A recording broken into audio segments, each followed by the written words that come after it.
샬롬 할렐루야. 욥기 11장 1절에서 11절이요. 나마 사람 소발이 대답하여 이르되 말이 많으니 어찌 대답이 없으랴. 말이 많은 사람이 어찌 의롭다 함을 얻겠느냐. 네 자랑하는 말이 어떻게 사람으로 잠잠하게 하겠으며 네가 비웃으면 어찌 너를 부끄럽게 할 사람이 없겠느냐. 네 말에 의하면 내 돈은 정결하고 나는 주께서 보시기에 깨끗하다 하는구나. 하나님은 말씀을 내시며 너를 향하여 입을 여시고 지혜의 오묘함으로 네게 보이시기를 원하노니 이는 그의 지식의 광대하심이라. 하나님께서 너로 하여금 너의 죄를 잊게 하여 주셨음을 알라. 네가 하나님의 오묘함을 어찌 능히 증량하며 전능자를 어찌 능히 완전히 알겠느냐. 하늘보다 높으시니 네가 무엇을 하겠으며 수월보다 깊으시니 네가 어찌 알겠느냐. 그의 크심은 땅보다 길고 바다보다 넓으니라. 하나님이 두루 다니시며 사람을 잡아 가두시고 재판을 여시면 누가 능히 막을 소냐. 하나님은 허망한 사람을 아시나니 악한 일은 상관하지 않으시는 듯하나 다 보시느니라. 욥기 강의 25번째, 말의 중요성과 허망한 사람입니다. 욥의 세 번째 친구 소발의 말을 살펴보면서 말의 중요성과 허망한 사람에 대해서 말씀드립니다. 말의 중요성. 욥기 11장 1절에 나마 사람 소발이 대답하여 가로되 말이 많으니 어찌 대답이 없으랴. 입이 부푼 사람이 어찌 의롭다 함을 얻겠느냐.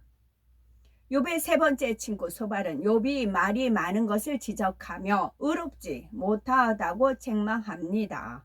여기서 입이 부푼 사람이란 수다쟁이처럼 말이 많으며 거짓되고 허황된 말을 하는 사람을 뜻합니다. 사람이 감정이 생기면 혈기가 나오고 말이 많아지는데 이런 상태에서는 자연히 말이 부풀어지고 참된 말이 나올 수가 없지요. 하나님의 자녀들은 말 한마디도 진실하고 신중하게 해야 합니다. 말이 많으면 듣는 사람들이 재미있어 하고 좋아할 수는 있지만 그런 사람을 중심에서 신뢰하거나 인정하지는 않지요. 성경에는 말의 중요성을 알려주시는 말씀이 참으로 많습니다. 전능하신 하나님을 믿는 우리는 아무리 어렵고 힘든 일이 생겨도 기도하며 범사에 감사하며 긍정적인 입술이 되어야 합니다. 힘들다, 죽겠다, 피곤하다 라는 등 부정적인 말을 하면 점점 힘들고 어려운 일이 생기고 더 피곤해집니다. 어렵다, 안 될 것 같다 라고 고백하면 사단이 기뻐하며 춤을 춥니다. 이는 진리에 위배되는 말이니 하나님께서 역사하실 길을 막아버리게 되지요.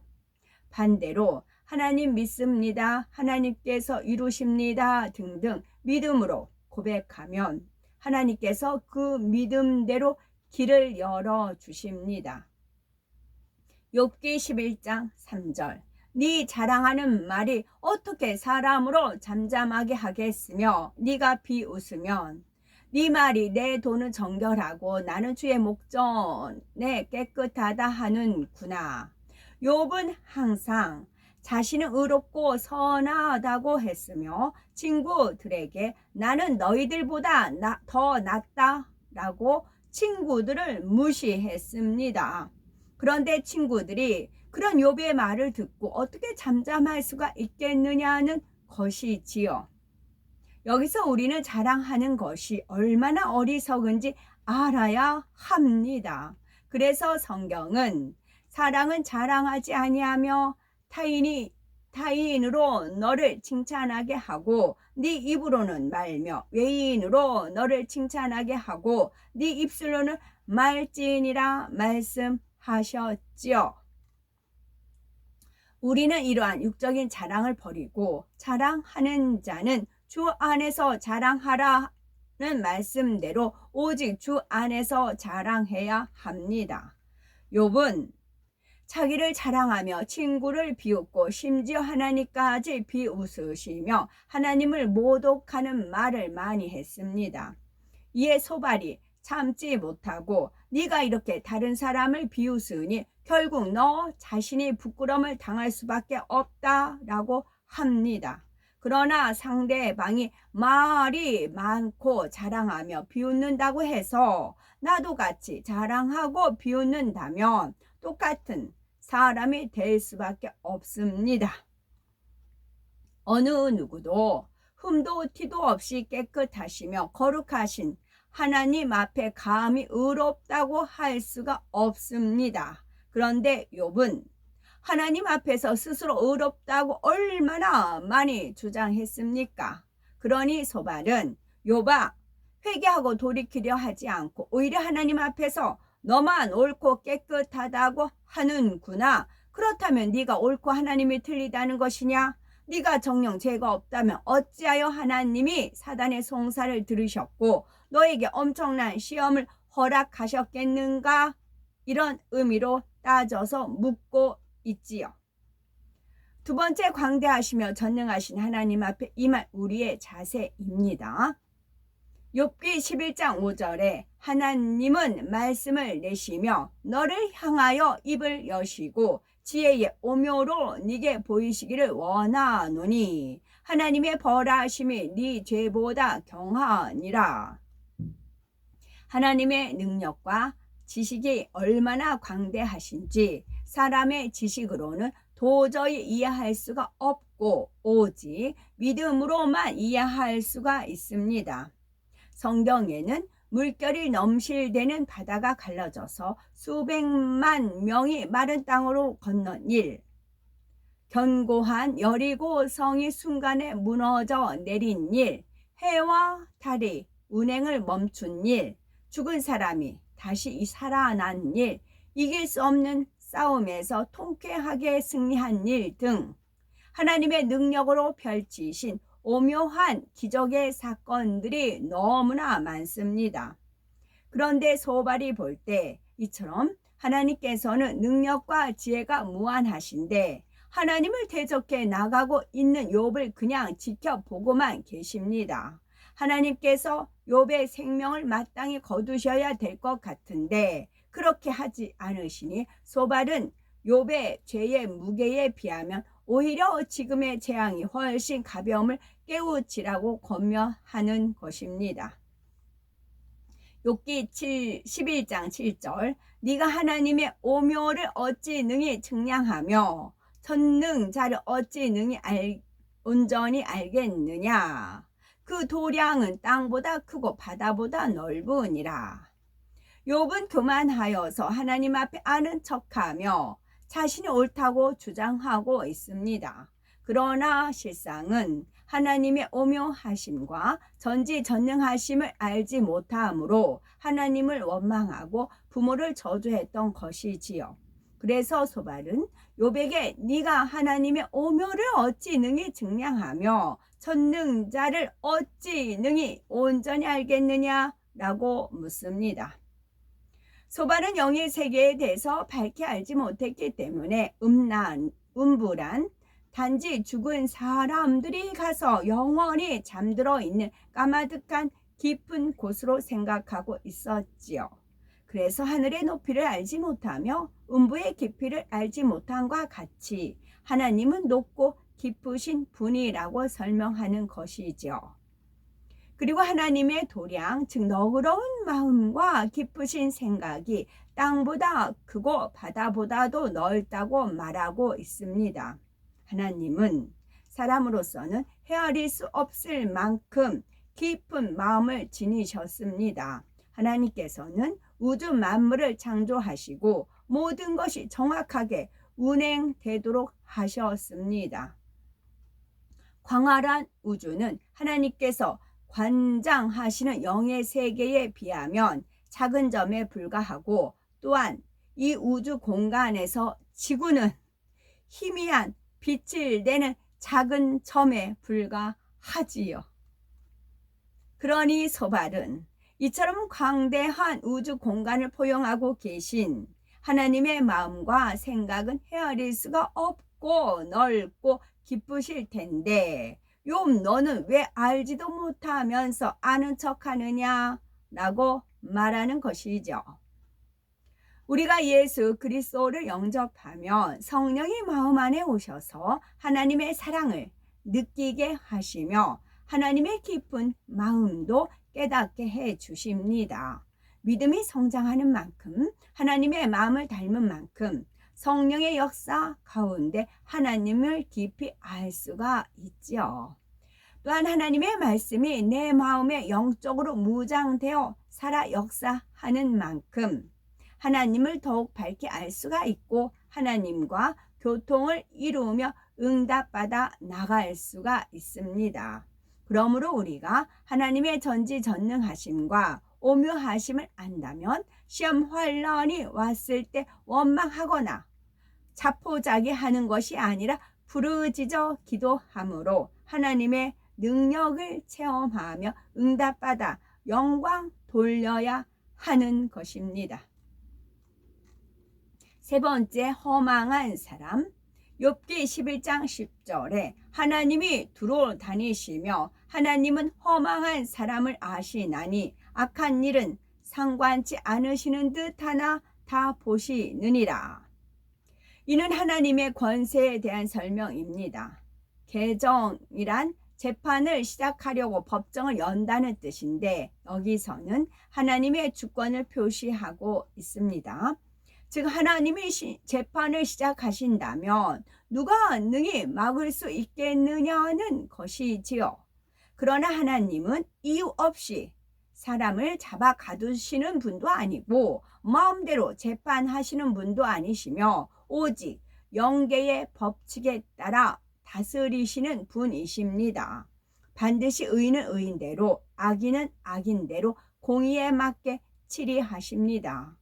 특히 하나님의 자녀가 죄를 짓거나 불의를 행하면 시험과 연단을 허락하여 징계를 하시는데, 이는 돌이켜서 온전히 구원의 길로 인도하시기 위함이지요. 이는 우리를 향한 하나님의 사랑이시며 하나님의 자녀들이 누리는 특권입니다.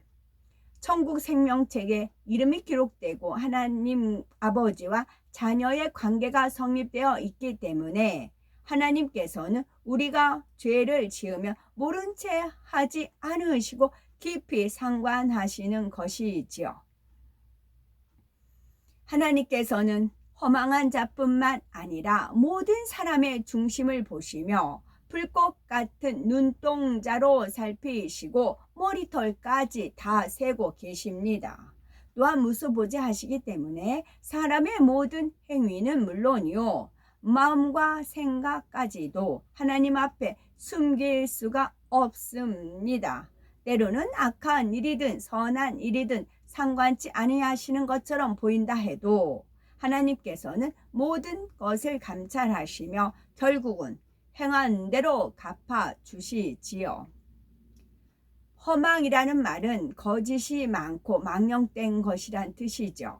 따라서 허망한 사람이란 거짓이 많고 망령된 사람을 말하며 우상을 섬기는 사람, 허황되고 실없는 사람, 약속을 잘 어기는 사람 등을 가리킵니다.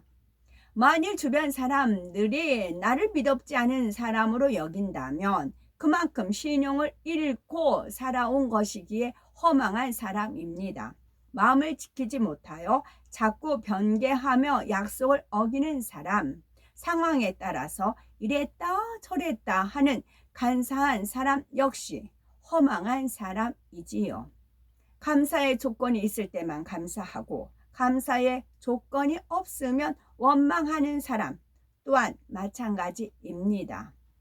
욥이 그동안 한 말을 살펴보면은 꿈도 사망도 소망도 없으며 그저 불만과 원망, 탄식의 말, 빨리 죽기를 원하는 말뿐이었습니다.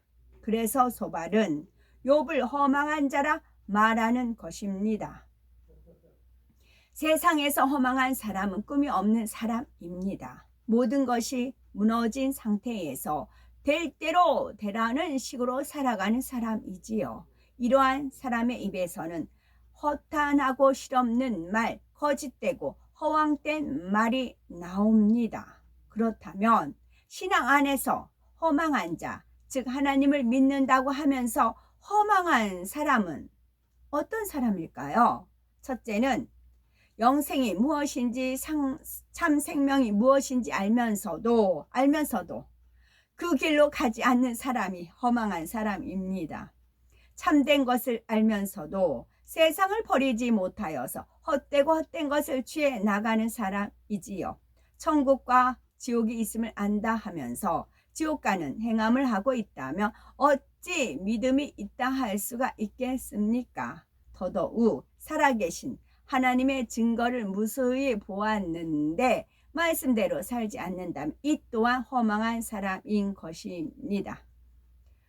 둘째로 믿노라 하면서 하나님을 욕되게 하는 사람이 허망한 사람입니다. 이런 사람들은 교회에 다닌다고 하면서 도리어 하나님의 뜻에 위배되는 행동으로서 교회와 주의 종들을 욕되게 하며, 주의 종들이 많이 욕되게 하는데 하나님의 영광을 가립니다. 이후로는 주여 주여 부르지만 실상은 하나님 뜻대로 행치 않기 때문에 구원을 받지 못하며 헛된 것을 잡았기 때문에 결국 사망의 길로 가게 되지요.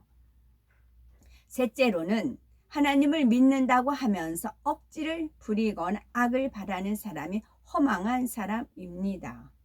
악을 버리라는 것은 하나님의 명령인데 하나님을 믿는다 하면서 악을 바라니 허망한 자라 말씀하시는 것이지요.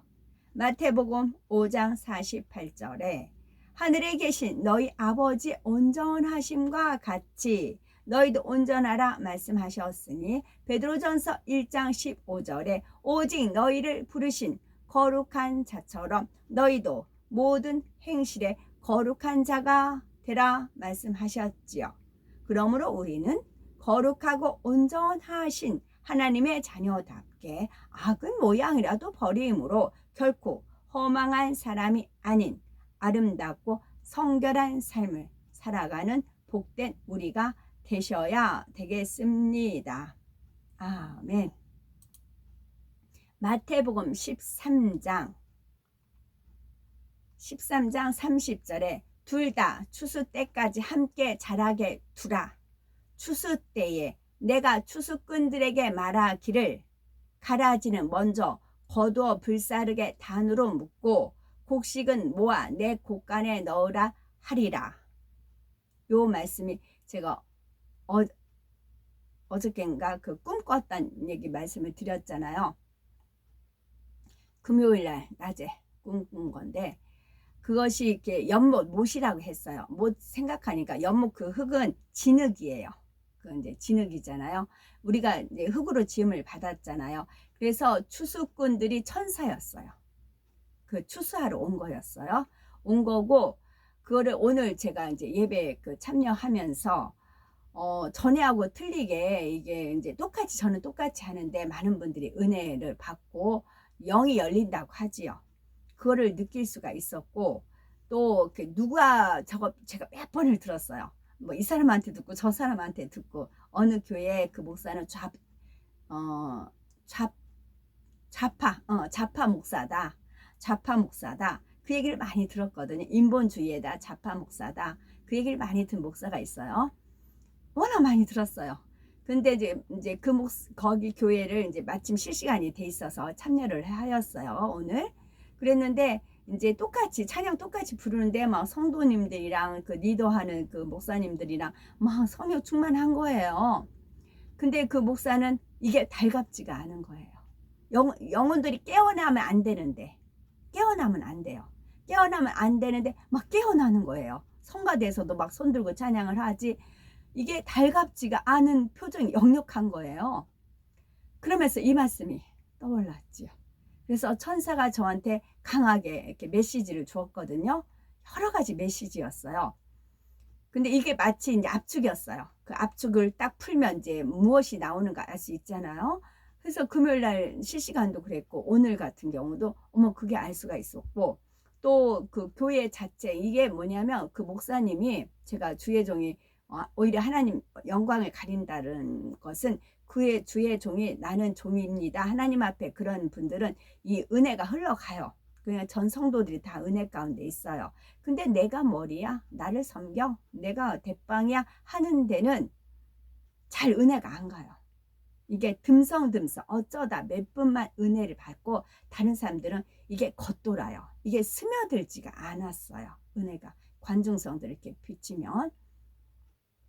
그랬는데 이제는 천사들이 추수하는 것이 역력히 보이는 겁니다. 이게 이제 항상 상대성이, 어느 교회는 제가 늘 그 하나님 은혜 가운데 칭찬하는 교회가 있어요. 그 목사님 일찌감치 정년퇴직하고, 그 교회는 전 성도들이 다 하나같이, 그래서 보는 순간 어머 저기는 전부 다 추수되겠네요 할 정도, 그렇게 은혜가 충만하게 가고, 그렇지 않은 그 목사가 좌파 인본주의는 듬성듬성 그렇게 되더라고요. 그래서 오늘 어머 그걸 보면서 이 말씀이 떠올려 졌죠. 추수꾼들이, 그 천사가 추수꾼이었어요. 그래서 알듯 말듯한 그런 눈빛으로 저한테 물론 이제 파워를 줬지만 그것이 이런 거였더라고요. 아멘.